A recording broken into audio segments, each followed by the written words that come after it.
Ya, pemirsa sudah hadir bersama saya Pak Latofi, wartawan. Saya sebutkan pertama wartawan dulu, yang juga praktisi CSR. Selamat malam Pak Latofi. Selamat malam. Pak Latofi, setelah tadi saya berbincang selama 2 segmen dengan Pak Ari, dengan Pak Rashad. Kalau Anda sebagai bisa dibilang pengamat dan praktisi CSR, apakah sudah siap industri kita untuk memulai green industry? Green industry saya kira memang harus kita pikir ulang, dalam arti kita harus merombak total mulai dari kebijakan pemerintah sampai kepada industri itu sendiri.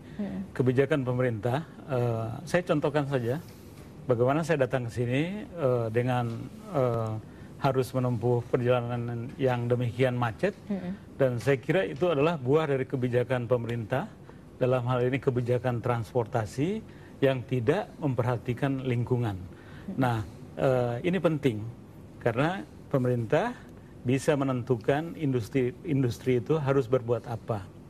Nah, sementara industri sendiri bisa mulai berpikir bahwa memperhatikan lingkungan, ramah terhadap lingkungan, dalam artian memproduksi hal-hal yang ramah lingkungan, itu adalah sebuah kebutuhan saat ini. Tapi apakah semudah itu? Apakah terus kemudian nanti image-nya yang tadi saya tanyakan, jangan-jangan ini malah mendatangkan biaya, tidak mendatangkan keuntungan mekanisme green industry? Saya kira enggak. Itu justru di dunia barat, green industry adalah sebuah tren untuk bisnis itu berkembang. Kalau tidak memperhatikan lingkungan, bisnis itu akan stuck. Nah, justru ini kebalikannya. Jadi dengan green industry, bisnis kita akan berkembang, terus kemudian lingkungan akan menjadi lebih baik. Tren saat ini adalah semua orang saya kira memimpikan sesuatu kenyamanan, siapapun juga. Nah, kalau saja industri-industri itu memperhatikan lingkungan di dalam memproduksi barangnya, terus kemudian mulai dari memilih bahan baku sampai kepada memperhatikan impact dari barang yang diproduksinya, itu adalah sebuah cara untuk memberikan kenyamanan kepada publik. Ya, tapi bagaimana cara membuka mata para pelaku industri ini untuk kemudian melihat green industry ini sebagai suatu hal yang menguntungkan? Tadi menurut Pak Aris akan sangat menguntungkan sekali, tapi ternyata belum banyak industri yang kemudian melihat ini sebuah hal yang bisa mendatangkan keuntungan. Jangan-jangan mereka melihat wacana ini yang sudah terimplementasi ini sebagai ya seperti ramah lingkungan, lalu kemudian seperti CSR yang harus mereka berikan, tapi akhirnya mengurangi keuntungan mereka. Iya, sebenarnya sih tidak ada hubungannya dengan mengurangi keuntungan. Kalau industri itu, baik itu industri kecil maupun industri besar, melaksanakan CSR, itu artinya industri itu sedang melaksanakan atau sedang berpraktek sebagai industri hijau, industri yang ramah lingkungan. Jadi industri yang ramah lingkungan ini tidak semata pada industri-industri besar yang mengeluarkan emisi, tetapi mulai dari industri kecil, ketika dia di dalam benaknya harus memperhatikan lingkungan, nah dia akan memberikan impact kepada bisnisnya maupun kepada kepada masyarakat yang menggunakan barang-barang mereka itu atau produk mereka. Oke, saya kembali ke Pak Ari. Pak Ari, mengapa lalu kemudian belum terbeli begitu oleh pelaku industri apa yang stimulus-stimulus tadi? Saya pikir bukan belum terbeli, ya. Jadi apa yang saya contohkan tadi, bahwa dengan kita pertama-tama minta bantuan Jepang, ya, untuk mengganti satu teknologi di pabrik tekstil, gitu ya. Itu memang kalau kita lihat investasinya besar. Nah, kemudian kita ada kewajiban dari pihak NIDU itu kita mewajibkan mensosialisasikan.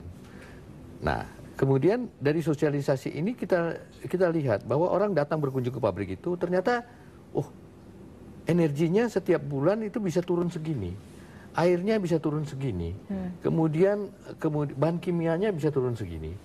Dia hitung-hitung dalam 3 tahun ini. Tahu nggak, dengan stimulan yang kita buat, dengan program restrukturisasi, yang mengikuti pabrik yang satu tadi, itu sudah sampai waktu itu pada tahun 2010, itu ada 80 pabrik dyeing yang mengikuti program itu. Jadi memang kalau dunia usaha kita itu memang harus dicontohkan dulu, gitu loh. Baru dia terpanggil gitu loh. Oke, Pak Rasan. Ya, kebetulan waktu kita sama-sama Devrin mengembangkan yang restrukturisasi industri itu termasuk salah satu model yang berhasil. Nah sekarang Devrin tadi udah diceritakan oleh Pak Ari, sekarang mulai masuk ke industri alas kaki, kemudian gula. Nah, industri hijau ini sebetulnya bisa juga digerakkan dengan salah satunya itu memberi insentif kepada program restrukturisasi industri. Itu ada banyak contoh misalnya kita untuk tekstil kita ngambil model dari India misalnya. India itu berhasil mengembangkan restrukturisasi industri tekstil. Nanti dilanjutkan yang ya, lain Pak, bisa juga begitu. Kita harus break lagi. Ini saatnya Headline News pukul 20, termasuk nanti saya akan bertanya mengenai bagaimana industri hijau ini konsepnya bisa bersaing dengan industri-industri yang lainnya secara global. Tetaplah bersama kami akan segera kembali saat lagi. Ya, kita kembali dalam perbincangan pada malam hari ini. Para tamu sekalian, ini kan kalau kita bicara industri dewasa ini, kita punya free trade agreement, orientasi ekspor yang teramat tinggi dari pemerintahan saat ini, walaupun tetap mengedepankan kepentingan dalam negeri. Apakah, saya ke Pak Latofi dulu, apakah kemudian dengan kita menyuarakan green industry ini, justru kita tidak akan tertinggal dalam persaingan global? Ya, justru kita akan mendapatkan manfaat yang lebih besar kalau kita menerapkan industri hijau.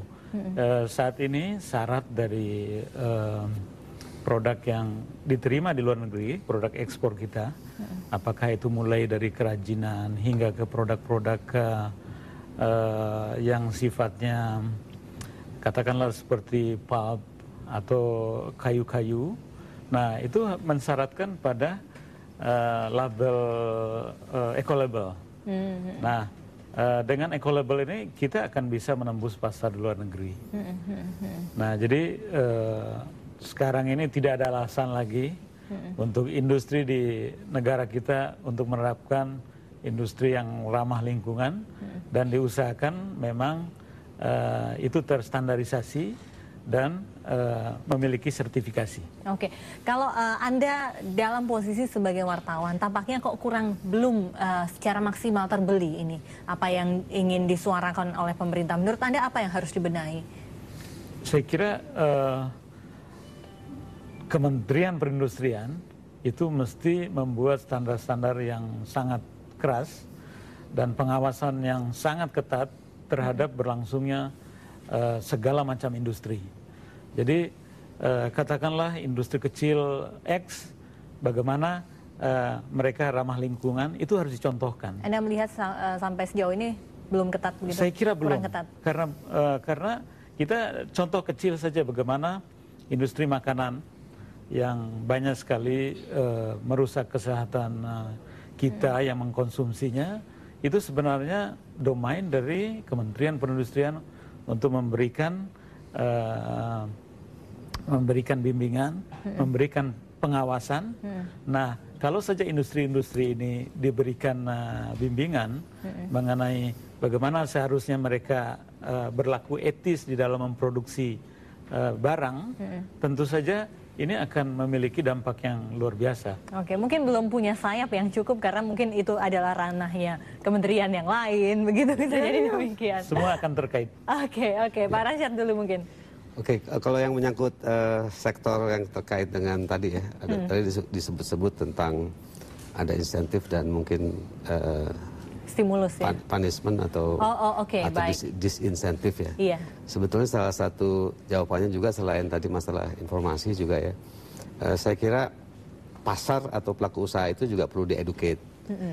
Tadi saya juga setuju kalau standar itu apakah itu standar mutu, apakah standar manajemen lingkungan atau standar produk, itu juga salah satu cara atau instrumen yang bisa kita pakai mengeduket pasar sebetulnya. Bahwa kalau konsumen misalnya menemukan satu produk yang tidak memiliki standar atau yang tidak sesuai dengan standar yang sudah dimiliki, itu mestinya masuk kalau ada istilahnya KW2, KW3 gitu ya, bukan KW1, sehingga akhirnya harga jualnya pun rendah. Respon dari market pun juga rendah. Jadi kalau kita bicara masalah insentif sudah tersedia tapi buy-in-nya masih rendah, bisa juga ada yang lainnya dalam bentuk standar tadi. Oke, itu salah satu bentuk atau cara lain melakukan punishment ya? bukan punishment, tapi sebetulnya itu cara untuk membuat mengingatkan konsumen aware tentang produk yang bermutu, yang sehat. Kalau kita bicara tentang safe and healthy product misalnya.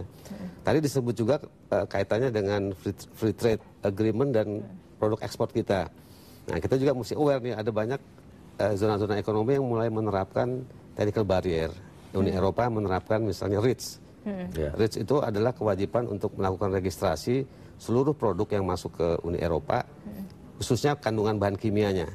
Itu kan sebetulnya juga semacam technical barrier. Nah, kalau kita sebagai exporting countries mau masuk ke pasar itu dan tidak mengikuti standar mereka, kan tentunya kan kita nggak bisa masuk.